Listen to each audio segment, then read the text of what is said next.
This Equipment World video is brought to you by Phillips 66 Lubricants, keeping the world running smoothly. Hey guys, what's going on? Wayne here. Welcome back into Equipment World. You're watching The Dirt, the video podcast that brings you interviews and discussions around the latest in construction equipment and what's going on in the construction industry in general. You know, over the last year or so, we've done several videos. We've talked a lot about new Cat Dozer. So if you haven't already, there's lots of those to watch. There's new D1, D2, D3, D4, D5, D6, D7, and now today we're going to be talking about the D9 specifically, but there's lots of new dozers to check out. If you haven't seen our previous coverage on those, go ahead and check those out. They're linked in the description below. You know, so Cat has obviously been very, very busy over the last year and a half or so introducing these new models, but not just new machines. They've also been kind of working on a new nomenclature around these machines, a new way to name them that is really a new way of thinking about the lineup in general. Now, we did a video on that as well. That's the D4 video that I mentioned earlier. That really gets into that dozer in particular used to be the D6K2. We get into why it is now the D4, and it kind of expands upon this new naming system that Cat is using for its dozer, so be sure to check that video out. But specifically today, we're here to talk about the D9. Now, that dozer is going to be replacing the D9T, and just like the rest of these new Cat dozers, we have a machine overview video for that gets into all the details on this new D9. So if you haven't seen that one already, be sure to check that out and head back here for this discussion. Now, I say discussion because today we're going to be joined by Todd Cole. Todd Cole is Caterpillar's basically product expert, product application specialist, specifically for the D9. He's here with us today on The Dirt to discuss everything that's new on this machine and to kind of get into some of the details around the market surrounding this machine and some of the next gen dozer changes that are taking place on it. So let's get into it. Hey Todd, thank you so much for joining us today on The Dirt to talk about this new D9. How are you, man? I'm doing great, Wayne. It's great to be here. Well, Todd, the first thing that I'd like to ask kind of deals with just the general nature of this generational update. You know, the D9 replaces the D9T. So I guess without getting into all of the specifics just yet, what was really the big focus in terms of improvements for the engineers when developing this machine? Well, that's a great question. So, there's probably maybe three pieces to that. One is the large dozer family that the D9 is part of, is the D9, the 10, and the 11. So there's a program going on to update all those dozers. The 10, the 11 have all been kind of at different, we'll say, phases, maybe in features, really where they needed. In the past, emissions programs really drove a lot of the updates. So now that we're past that, we have the ability to really look at some meaningful updates, but also get, we'll say, all the dozers on the same platform. The D9 specifically, you're definitely going to be seeing the fuel efficiency come through there, some changes in the torque converter, but also picking up some really customer delighters and unmet needs, ladders, the latest touchscreen display in the cab for the operator, and still improvements in regards to safety and serviceability. We have a lot of legacy to stand on. Large dozers, period, is the iconic brand of Caterpillar. We were started as the Caterpillar tractor company.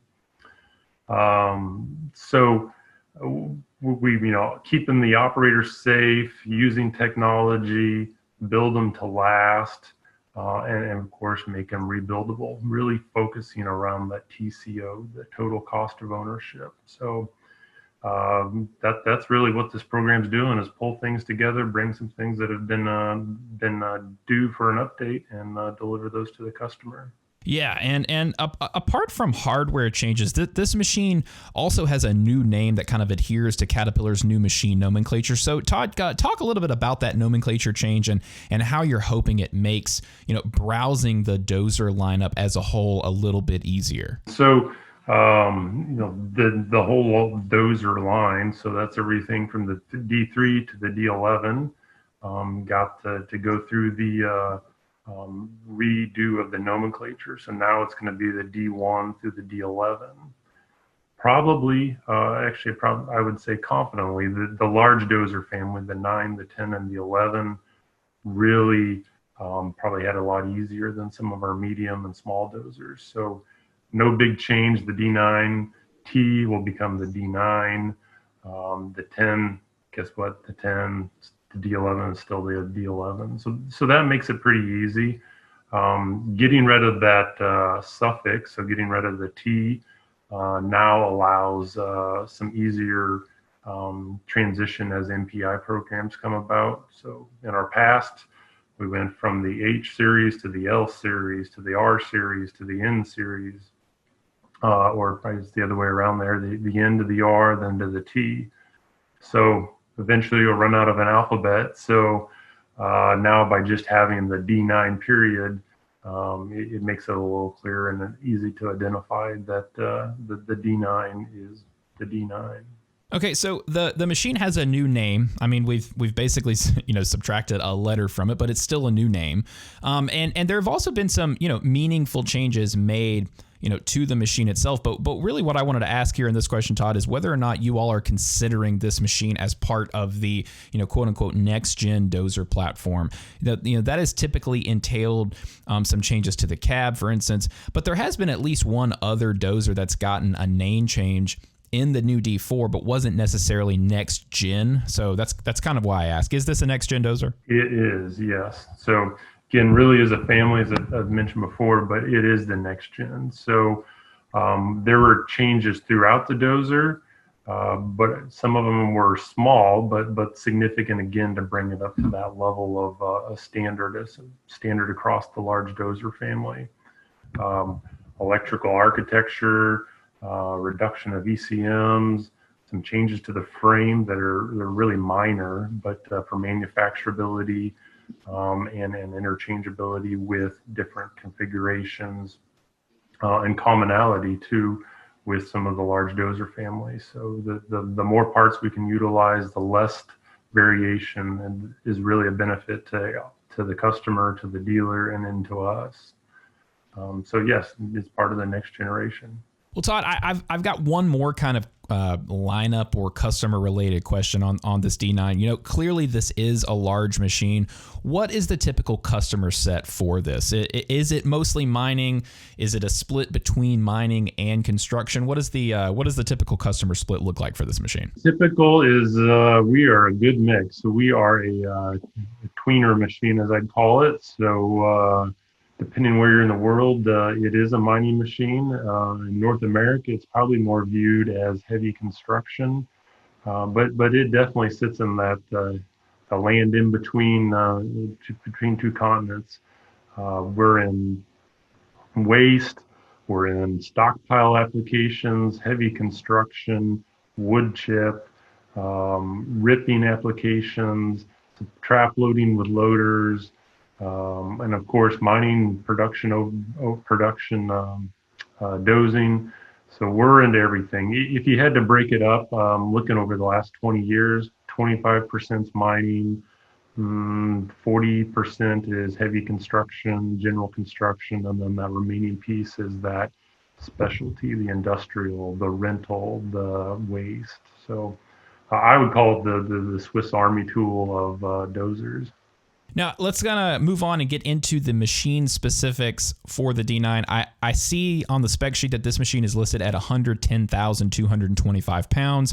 Now, that's about 2 tons heavier than the previous generation D9T. What's behind that weight increase, and how does it, if at all, impact the performance of the new machine? Well, good eye spotting the spec difference. So weight and horsepower is what is meaningful to dozers, right?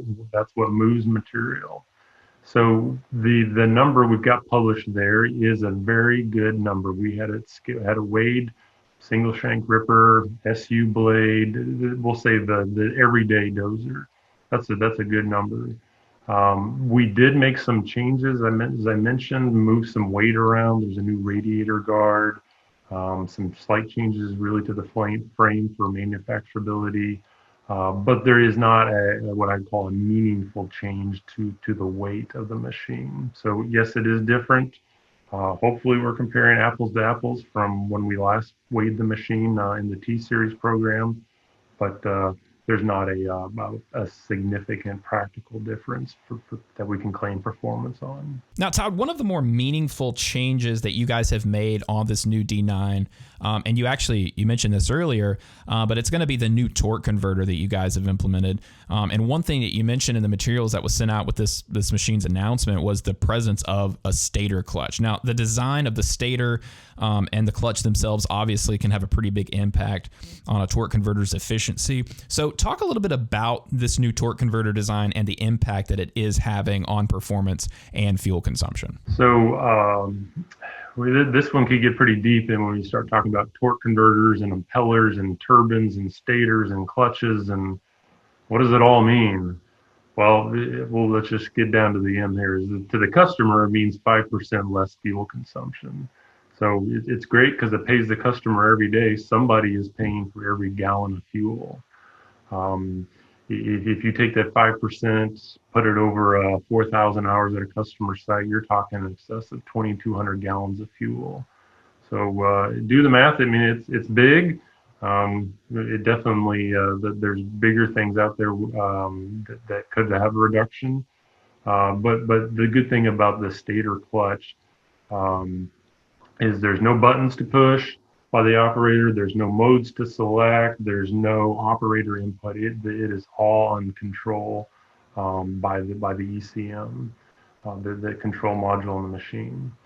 Getting down into the specifics, so if you have a torque converter, you have an impeller, you have a turbine, and you put a stator in between those two, and that really allows for torque multiplication. So if you're driving a dozer along, before you get into that load, there's not really much load on the machine. That stator is actually not needed, and in fact, it gets in the way in a sense. So by ability to clutch that, to disengage it or engage it, that's how we get some additional efficiency. So go into the push, the stator clutch then will lock up, you get that torque you need, and then when you get to the part of the cycle where you back up, stator will come unlocked. Maneuvering, light blade loads, you don't need that stator. The big thing to note is, well, why not just put a freewheel stator in, as some of the other large dozers in the past have, and all dozers. So we get the ability to also put that stator locked back up in a case of retarding. So going back down a hill, you don't want the machine to run away. The engine actually can help hold it back. That stator provides additional retarding capability. So we're kind of getting the best of both worlds with that feature. I mean, like you were saying, as much of a fuel consumption, decrease that you can get without having to go into an eco mode or, having to do something that the operator feels like is hurting machine performance, obviously, the better. Now, you guys are also saying that this machine lowers the material moved cost by up to 3%. What change in the machine are you guys attributing that to? Before we get into that, I do want to take a quick second and talk to you about our sponsor for this video, Phillips 66 Lubricants. Moving piles of earth, extreme hot and cold conditions, obviously construction and mining are tough environments. They're run by tough machines, and those tough machines need the toughest lubricants available to protect them. Now, there are thousands of mining operations in the US, and 60% of them trust just one brand to keep their equipment going, and that is Phillips 66 Lubricants. Now, they've put thousands of hours into testing, and when you look at the results, it's pretty clear why so many operations put their trust in Phillips 66. Take Gardol ECT. It far outperforms the competition in wear protection and corrosion tests. So whatever you've got, graders, end loaders, dump trucks, Phillips 66 will protect it. Our thanks again to Phillips 66 Lubricants, keeping the world running smoothly. You guys are also saying that this machine lowers the material moved cost by up to 3%. What change in the machine are you guys attributing that to? We tried to be reasonable in our claims there. So really that 3% comes from the 5% reduction in fuel consumption.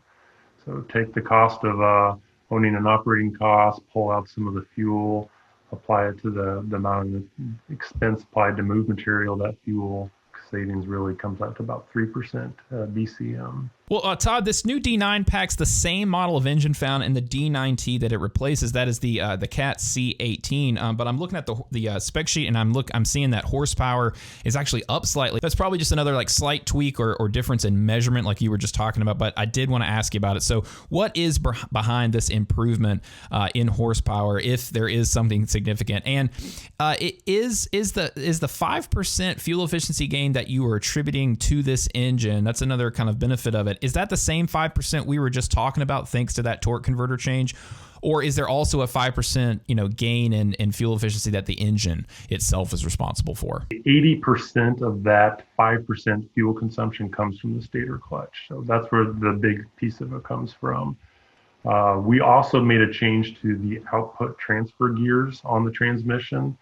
So we lined the transfer gears, the stator clutch, the torque converter change, and then the tuning of the engine. So you match those all together, and that's how we got the 5%.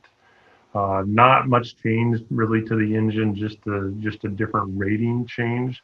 If you want to get really into the details, we rated 1,800 RPMs in the D9T, and this rating is at 1,750.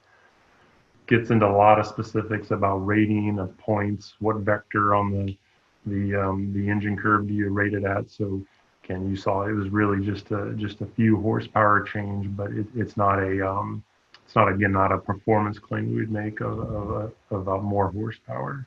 Now, like the D9T, it replaces the new D9, also carries over a fully suspended high drive undercarriage design. Todd, were there any changes made to the undercarriage on this new machine, or is it pretty much the same design we saw on the D9T? Well, the elevated sprocket's been around really since the 80s.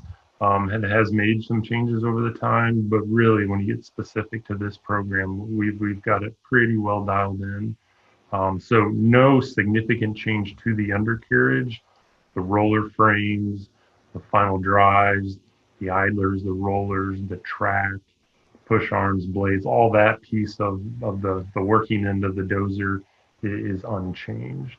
Now, what is new in the undercarriage space is from the factory, we will be offering general duty undercarriage. So that's going to round it out to where we now have 3 different track levels of offerings. So we'll have the heavy duty extended life with Duralink. Some have heard about that. So 20 to 40% longer undercarriage life. Our heavy duty, also known as PPR, positive pin retention track. And then down from there, we'll have the general duty track. So two shoe sides will be offered from the factory. What that does is undercarriage is so important to customers. That's one of the biggest costs after the purchase of the machine. So getting that undercarriage dialed in right for the application to get the most life, to make it the most productive, is really important. So. Now, another big improvement that you guys are touting with the D9 is a reduction in maintenance costs by up to 4%. With it being a production machine like it is, that could be some pretty major savings. So talk about some of the maintenance improvements made on this new D9, as well as some of the ease of access to service points. Specific how we got to that 4% is quite a few things. One is we have less greasing points. So the lift cylinders that are on the radiator guard, those used to be greased. They're no longer greasable, so they're greased for life. That's actually a carryover design from the D7E, how it was set up. We have some longer filter life on powertrain, 2,000 hours on some of the powertrain filters. Continuous fluid monitoring. So we used to have you turn the key on, do the gauge sweep, and it says okay to start. So that just is a confirmation of the compartment level. The fluids are in a good position. So now we've taken it the next step. While the machine's running, it monitors the level of the engine oil, the coolant, powertrain, and then the fuel tank. So you still have your, we'll say, safety net that when the low oil pressure comes on, you get the event, operator shut down now. But this is prior to that if that tank compartment is running low, you've got some warnings. So really a chance to avoid some maintenance cost. Safety, we've got secondary retention pins on the belly pan. So lowering that belly pan, sometimes so much debris can be packed in there that the guy getting it down, or the gal getting it down, it can be a problem. So they'll pry it down, but you got to be careful to not let it swing down. So now there's about a 2-inch catch in there that allows it to get some movement. And also, we've had this out for a little bit, but we are a little bit larger engine oil pan capacity, so that my more oil capacity should make it that just about every application should have no problem getting to 500-hour oil change intervals. Now, I obviously, since this is a new machine, I also kind of want to talk about the cab on it. Have any improvements been made to the cab of the D9? Let's talk about a little bit about the powered access ladders. So the large dozers, the bigger they are, the higher to go up.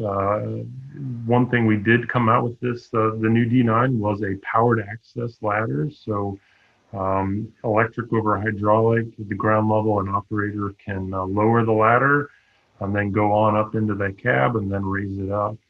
Part of that, we actually did change where that door hinges. So we went from the B post to the A post, so kind of a forward hinging door. So you can go right up into that ladder, right into the cab. We worked really hard to make that ladder fit as tightly as we could. As you can imagine, the ladder hanging off the side, it's a target to easily get pulled off. So it's pulled in nice and tight, and it's also quick. It's the first time I've used it. It was so quick. It was just the right speed. So really happy to have that, and again round out the whole line with the larger tractors. If you get in the cab today of the D9, there's at a minimum 2 screens on there. So one thing you'll notice is that we brought everything from those 2 screens into one large 10-inch touchscreen display. So if you can navigate your smartphone, you can figure out how to work this touchscreen. High definition, really intuitive. It gets used also as a monitor for some of the camera systems. So your ripper, your rear view, that'll show up right there in the center. You can do neat things like turn lights off individually just through the touch on the screen. So if you have a truck dump application, if you're trying to get somebody's attention or you're blinding someone, touch a button, you can individually control every light on that machine. Other parts, or even in the U.S. Around the world, multiple languages. That used to be a new flash of software to get English and Spanish, or English and Russian. So now we have 41 languages through the touch of a button already in that display. So easy for multiple languages to change it around. And the other thing I'd touch on is, again, trying to make it easy for the operator, not say, well, it's in the display in the settings. Let's make this easier. Is there a throttle lever to pull on or something? So what we've done is on the left-hand side, we now have 2 dials. One is the throttle, so a dial to spin up the throttle to maximum RPMs. And there's also a dial for pre-selecting some of your gear shifting. Most operators want to doze in first gear forward, then back up in second. But there can be applications or operator preference where you want to go to, say, just first to first and then be able to go first to second. So without having to go in and set all that up, it's a lot quicker through a touch of a button. Using the auto upshift, downshift features is just through a single touch of a button. So it'll be different, but it make it easier on the operator to use some of the technology and things that are baked into the machine. And finally, Todd, kind of finishing up here, let's finish up on the tech side of the D9. You've got standard telematics coverage on this machine, a few optional automation features as well. Talk about these tech features and the role that they're playing on a machine of this size. Yeah, technology, we can be thought of as the most grandiose, huge ecosphere of a support system, and especially in mining, some of the control dispatch systems, that's what some may think of, but let's make it something simple. It can be simple as auto blade assist. So we have a dozer pushing material. Generally, we come into that cut. We want to load that blade up, and then on a dual tilt machine with those dual pitch cylinders, we can actually lay material back, hold that more material, and you can push up to 5% more material with dual tilt. That requires the operator constantly putting input into those tilt cylinders to cut, carry, dump. So push of a button, auto blade assist gives you the ability to use that feature repeatably with operator comfort. So that's just a simple one. Then we get into the auto carry that gets into some of the technology, watching traction, ground slip, carry a full blade load, again, not fatiguing the operator. We get into auto rip. So that again is looking at engine load, ground slip on the ground, and that ripper can go up and down. That way you can rip productively, not slip that track, and again take some of that onus off the operator. So we've now actually made that you can get auto rip only, or you can get auto carry with auto rip. So before they were bundled, so we kind of divorced those two. And then they go up a little bit higher is we do have CAT grade with 3D. So that fits in with many of our smaller tractors. That's the construction ecosphere of machine control technology. Load a plan into it and go out and get to the grade that's desired. Very nice system, has a new display that's came along with it. And then one other one I'll talk about that is coming very soon. Just really after production begins, we're going to have remote control. So we'll have a line of sight, so you can have the operator stand just outside the machine, visually seeing it, line of sight. Or there's also non-line of sight, where they can be in a room somewhere, far away. So that'll be an option. If you look at our bigger dozers, we've got that. We've had that for a while. The D11 has semi-autonomous tractor system, also known as stats. We're not to that space yet in the D9. Again, back to where we started this call, the D9 is a little bit of everywhere. So remote does have its play in some of the market out there. So we really wanted to finish out the product line with getting remote control in there. Well, all right, Todd, that's all the time that we have on this episode of The Dirt, but thank you so much, man, for hopping on and talking to us today about all of the changes coming on this new D9. Thank you again, man, and be well. Sounds great, Wayne. Thank you. All right, guys, that's going to wrap it up for this episode of The Dirt. Thank you so much for watching, and thanks again to Todd from Caterpillar for hopping on and talking us through all of these changes to the new D9. But we also want to hear what you guys are thinking about this new machine. Let us know in the comments what you think about the new D9, some of these design changes. We always love hearing from you guys. And if you like this video, found the information in it useful in your next machine purchase or rental, do us a favor and hit that like button below. It really helps the channel out. And if you want more coverage and more videos on the latest in construction equipment, head on over to our website at equipmentworld.com, and while you're there, subscribe to our daily newsletter. And if you haven't already, subscribe right here on YouTube. Hit that subscribe button below, but also hit the bell, turn on notifications so you're getting up to the minute alerts whenever we drop a new video. Well, thank you guys so much for watching. We always appreciate the time, and we'll see you in the next one.